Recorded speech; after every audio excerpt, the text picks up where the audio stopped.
E aí, galerinha, tudo bem com vocês? Professor Márcio na área.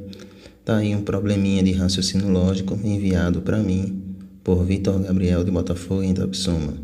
Valeu, Vitor. Abraço para ti. Vamos resolver esse probleminha aí. Bem, o problema é: consegue abrir o cadeado usando apenas essas dicas? Então, vamos selecionar essas duas primeiras dicas aqui, que elas vão excluir o número 6. Veja que a primeira dica diz que um dígito está certo e no lugar certo. Se a gente imaginar que o 6 é esse dígito certo na posição certa, a segunda dica diz um dígito está certo, mas no lugar errado. Bem, se o 6 estiver certo, então ele estaria no lugar certo pela primeira dica. Então essas duas dicas aí, elas contradizem que o 6, a hipótese de que o 6 é um dos dígitos corretos. Então, o 6 não é o dígito correto. Vamos excluir ele, então, aí da nossa lista de números para os códigos, certo? Agora, se você analisa aqui essa quarta dica, ele diz que todos os dígitos estão errados, ou seja, eles não fazem parte do código, do código que abre o cadeado. Então, vamos excluir todos os números 3, 7 e 8 das dicas, certo? Então, tá aí. Os números 3, 7 e 8 também excluídos já não fazem parte do código. Então, se a gente volta agora para a primeira dica, que diz que um dígito está certo e no lugar certo, como o 6 e o 8 não faz parte do código, só quem pode ser o dígito certo na posição certa aqui é o 2. Então, vamos colocar ele ali no cadeado, O último dígito é 2 no cadeado.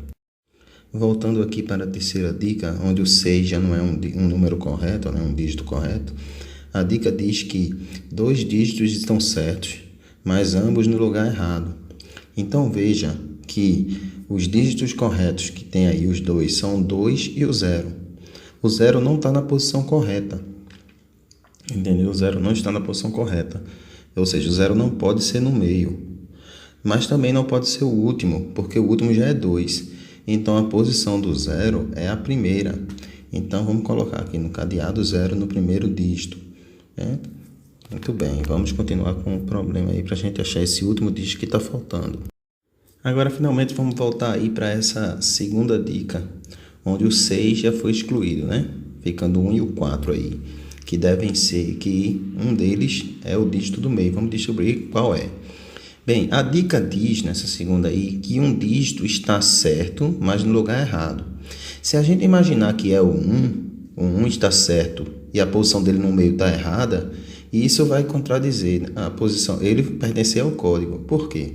Porque se o 1 está aí no meio e ele é o dígito certo na posição errada, ele deveria ser o primeiro, o que não pode, porque a gente já sabe que é 0, ou ele deveria ser o terceiro, que não pode, que a gente já sabe que é 2. Então, o dígito correto aí nessa segunda dica não é 1, tem que ser obrigatoriamente o 4, que quando a gente digita, automaticamente abre o cadeado, certo? Então, o código para abrir esse cadeado aí, gente, é 042. Obrigado aí, gente, joinha para vocês. Até a próxima.